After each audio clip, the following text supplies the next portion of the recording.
Supreme court में सोमवार को नीट यूजी परीक्षा में अनियमितताओं का आरोप लगाने वाली याचिकाओं पर सुनवाई हुई। याचिका में 5 मई को हुई परीक्षा रद्द करने, एनटीए को दोबारा परीक्षा कराने का आदेश देने और अनियमितताओं के संबंध में कोर्ट की निगरानी में जांच किए जाने की मांग की गई।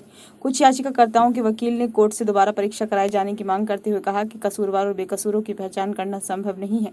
इस दौरान प्रधान न्यायाधीश DY चंद्रचूड़, न्यायमूर्ति JB पारदीवाला और न्यायमूर्ति मनोज मिश्रा की पीठ ने एनटीए को परीक्षा रद्द करने से रोकने की मांग वाली गुजरात के 50 से अधिक सफल परीक्षार्थियों की याचिका पर भी सुनवाई की है। शीर्ष कोर्ट ने कहा है कि एक बात तो साफ है कि प्रश्न पत्र लीक हुआ है। सवाल यह है कि इसकी पहुंच कितनी व्यापक है।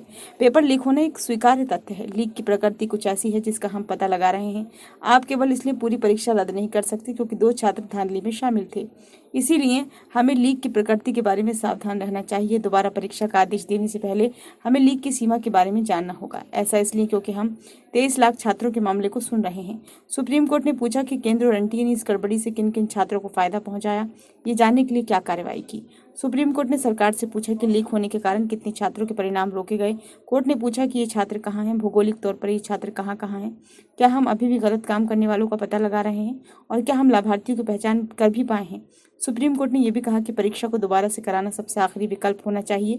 मामले में जो कुछ भी हुआ इसकी जांच देश भर के विशेषज्ञों की एक बहु अनुशासनात्मक समिति से कराई जानी चाहिए। सुप्रीम कोर्ट ने कहा कि हम पढ़ाई लिखाई की सबसे प्रतिष्ठित शाखा से निपट रहे हैं। हर माध्यम वर्ग का व्यक्ति चाहता है कि उनके बच्चे या तो चिकित्सा या इंजीनियरिंग की पढ़ाई करें। ये मानते हुए कि हम परीक्षा रद्द नहीं करना चाह रहे हैं, हम ऐसे लोगों की पहचान कैसे करेंगे जिन्हें इस धांधली का फायदा हुआ है? क्या हम काउंसलिंग होने देंगे और अब तक क्या हुआ है? ब्यूरो रिपोर्ट, नई दिल्ली।